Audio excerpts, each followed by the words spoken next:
আসসালামু আলাইকুম রহমতুল্লাহ। আজ আপনাদের সামনে তুলে ধরবো 10 থেকে 11,000 টাকার একটা স্মার্টফোনের 3 মাসের এক্সপিরিয়েন্স। প্রথমেই ফোনের নামটি জেনে নেই। ফোনের নামটি হচ্ছে হনার প্লে 10।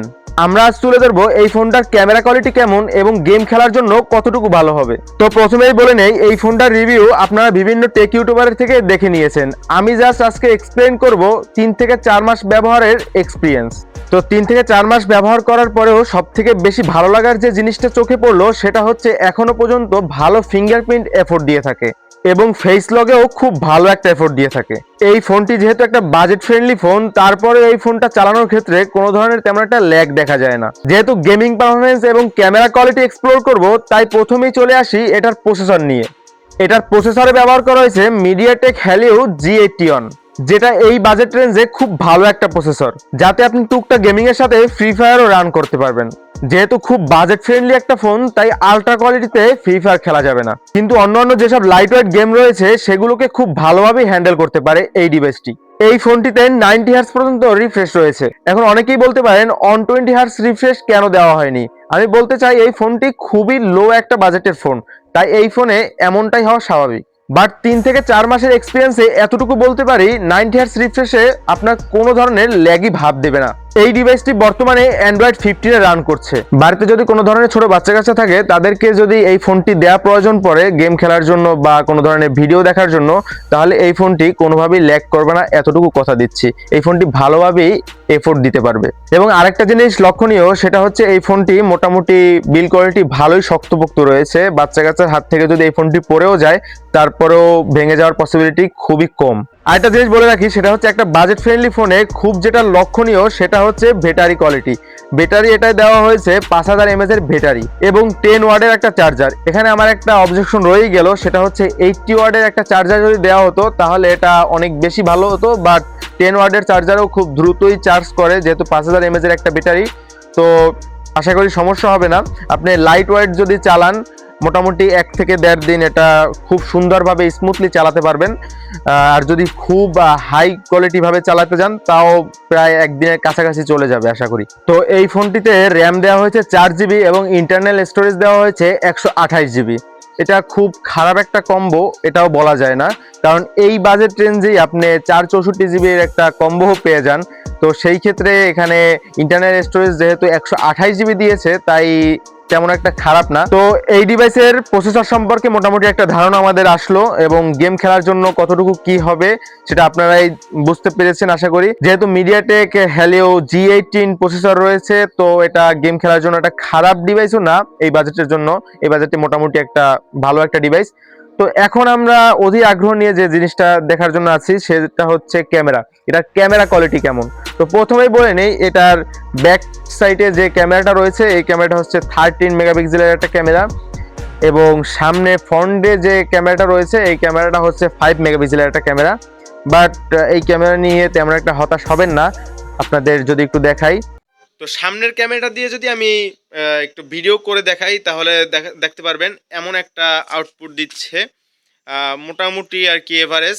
যদি আপনি হালকা টুকটাক ভিলেজে মানে গ্রামে ব্লগ ভিডিও করতে চান, তো টুকটাক এভারেজ দিবে। এখন যে ভয়েসটুকু শুনতে পাচ্তেছেন, এটা হচ্ছে এই ফোনের ভয়েস, মানে ফোনের মাইক্রোফোন দিয়েই।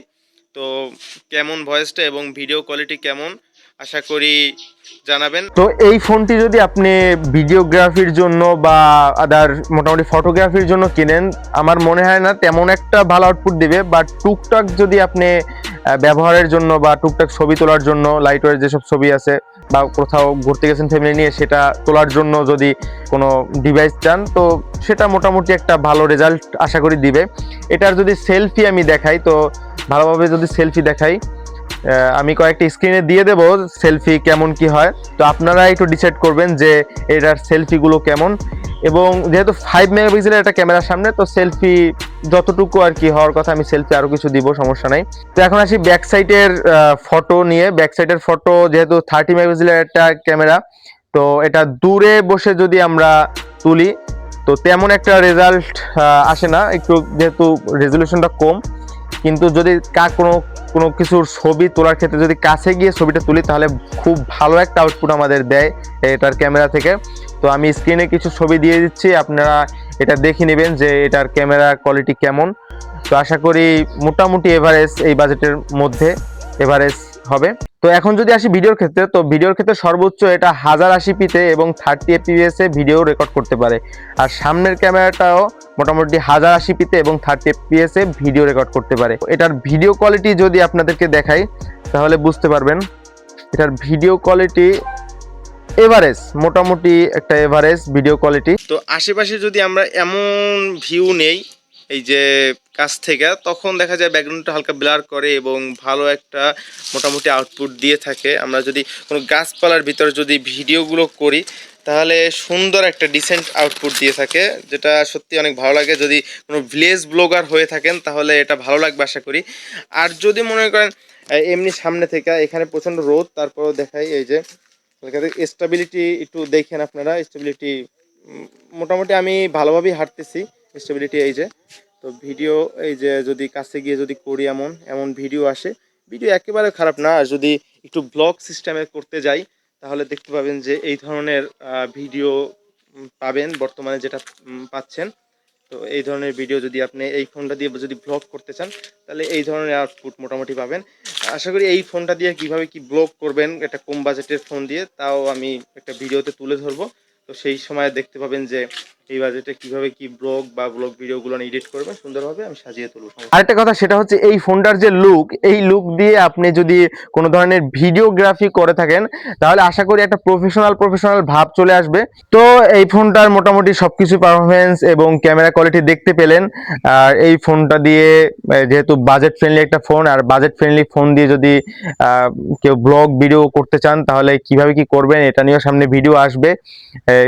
এডিটিং থেকে শুরু করে ভিডিও শুট সকল কিছু এক্সপ্লেন করবো সেখানে। 11,000 টাকার একটা ফোন দিয়ে মোটামুটি এই 4 মাস পর্যন্ত ইউজ করতেছি। 4 মাসের ইউজের এক্সপিরিয়েন্স যেটা বলতেছে সেটা হচ্ছে খুব ভালো একটা এফোর্ট দিয়ে থাকে, কোনো ধরনের সমস্যা হয় না।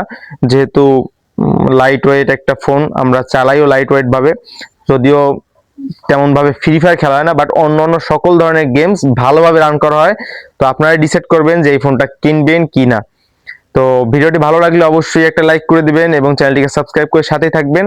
এবং সামনে আসতেছে যে কিভাবে একটা বাজেট ফ্রেন্ডলি ফোন দিয়ে ব্লগিং করবেন। তো সেই অবধি ভালো থাকেন, সুস্থ থাকেন, আল্লাহ হাফেজ।